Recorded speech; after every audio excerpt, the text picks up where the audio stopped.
آج ہم لوگ پڑھ رہے ہیں اظہار حلقی کے بیان. کس کا بیان؟ اظہار حلقی کے بیان. تو اس کو سمجھنے کے لیے دو چیزیں پہلے ضروری ہے. یہ جو کیا ہے؟ دو زبر. کیا ہے؟ یہ دو پیش. تو دو زبر دو زیر دو پیش کو کیا کہتے ہیں؟ تنوین کہتے ہیں. کیا کہتے ہیں؟ تنوین. اگر ایک زبر ایک زیر ایک پیش ہو تو اس کو کیا کہتے ہیں؟ کیا کہتے ہیں؟ حرکات. زور سے بولے گی. کیا کہتے ہیں؟ حرکات. اور اگر دو زبر دو زیر دو پیش ہو تو اس کو کیا کہیں گے؟ تنوین کہیں گے. کیا کہیں گے؟ تنوین. اور یہ نون ہے. یہ کیا ہے؟ نون ہے. اس کے اوپر کیا ہے؟ یہ والا جزم. جزم والے حروف کو کیا کہتے ہیں؟ کون والا حروف؟ ساکین والا حروف. کون والا؟ ساکین والا. تو نون کے اوپر جزم نون ساکین ہو گیا. یا کے اوپر جزم ہے تو یا ساکین. با کے اوپر جزم ہو تو با ساکین. لام کے اوپر جزم ہو تو لام ساکین. سمجھ میں آئی ہے؟ ہاں. تو آپ دیکھیے قاعدہ کیا بنتا ہے کہ اگر نون ساکین ایک نون ساکین ہو گیا یا تنوین ہو گیا. دو زبر دو زیر دو پیش کو تنوین کہتے ہیں. نون ساکین اور تنوین کے بعد اگر 6 حرف آئے 6 حروف آئے 6 حروف آئے تو وہاں کیا ہوگا؟ اظہار ہوگا. 6 حروف میں کیا ہے؟ حمزہ ہا اور عین ہا غین خا. غین خا. اگر تنوین یا نون ساکن کے بعد یا تو زبر دو زبر کے بعد دو زیر کے بعد یا دو پیش کے بعد یا نون ساکن کے بعد یہ حروف آ جائے.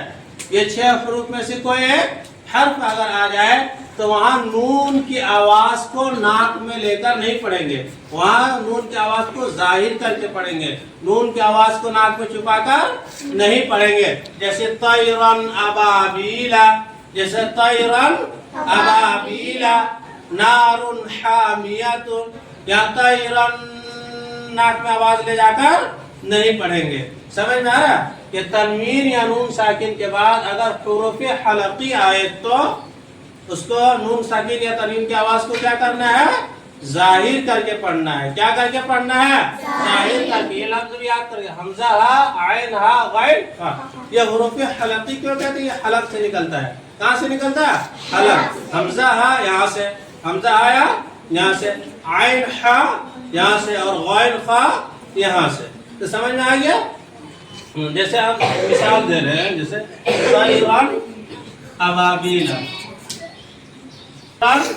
ابابیلا. طیرن ابابیلا. را کے اوپر کیا ہے؟ دو زبر ہے. کیا ہے؟ دو زبر ہے. اور دو زبر کے بعد کیا آیا؟ کون سا حرف آیا ہے؟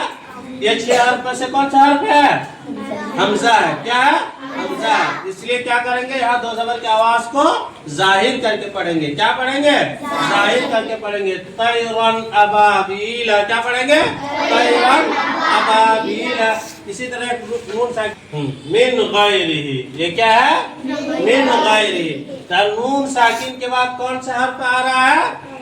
غین. یہ 6 حرف میں یہ 6 حروف میں سے کون سا حرف آ رہا ہے؟ غین آ رہا ہے. تو یہاں نون ساکن کی آواز کو کیسے کر کے پڑھیں گے؟ ظاہر کر کے پڑھیں گے. کیسے پڑھیں گے؟ ظاہر کر کے پڑھیں گے. یعنی گناہ نہیں کریں گے. تو اتنا سمجھ میں آ گیا کہ کہاں گناہ ہوگا کہاں گناہ نہیں ہوگا. سمجھ میں آ گیا نا کہ اگر دو زبر دو زیر یا دو پیش کے بعد اگر یہ 6 حروف میں سے کوئی بھی ایک اگر آ جاتا ہے تو وہاں گناہ نہیں کریں گے. وہاں گناہ نہیں کریں گے.